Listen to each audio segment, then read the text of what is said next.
जय सीएलसी। मैं बनवारी बाहू सीकर सीएलसी से। आज मैं सामी गांव जो दातरामगढ़ तहसील का एक छोटा सा गांव है, जो सीएलसी परिवार से एक बच्चा सिलेक्टेड 2023 सीएलसी से, वो आज बाड़मेर से एमबीबीएस कर रहा है, गंगा सिंह रणवीर सिंह। तो मैं उनके चाचा जी के पास में, अभी इनका बेटा एक और हमारे सीएलसी में पढ़ाई कर रहा है, जेई की प्रिपरेशन कर रहा है। तो सीएलसी की जुबानी इनके मुंह से, मूल सिंह जी के मुंह से जानना चाहेंगे सीएलसी के बारे में। सर बताएं।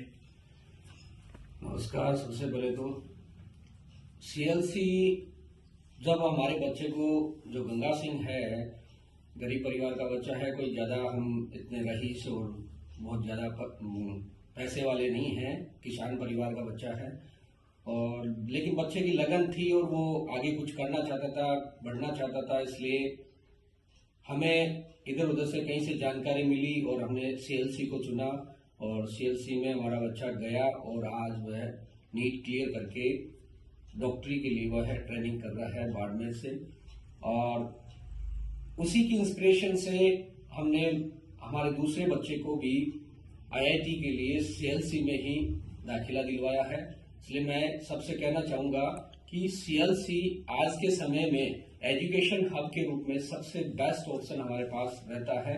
इसलिए सभी गार्जियंस जो है, मैं तो उनसे यही निवेदन करूंगा, यही आग्रह करूंगा कि अपने बच्चे को, अगर आप किसी भी फील्ड में, आईआईटी हो, जेईई हो या नीट हो, अगर उन्हें सफल बनाना है तो बच्चे को सीएलसी ही ऑप्शन के रूप में आप चुने।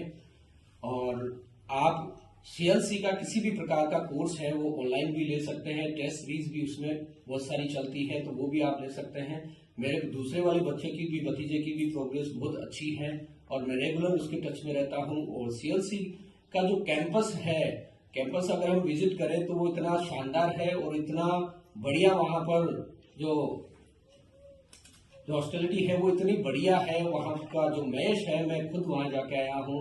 और गार्जियन के लिए वहां इतना बढ़िया सिस्टम है कि जो गार्जियन वहां जाता है उनको वहां मेस में भोजन करके ही, करा के ही भेजा जाता है। और मैं 2-3 बार से ज्यादा वहां जब मिलने गया हूं तो मैं भोजन करके ही आया हूं। बहुत अच्छी फैसिलिटी है और सारी सुविधाएं वहां पर मिलती है, रेगुलर टेस्ट सीरीज होती है। बच्चे की प्रोग्रेस है, जो जब भी टेस्ट होता है उसकी रिपोर्ट आपको मोबाइल के माध्यम से, व्हाट्सएप के माध्यम से बच्चे के गार्जियन को बराबर मिलती है।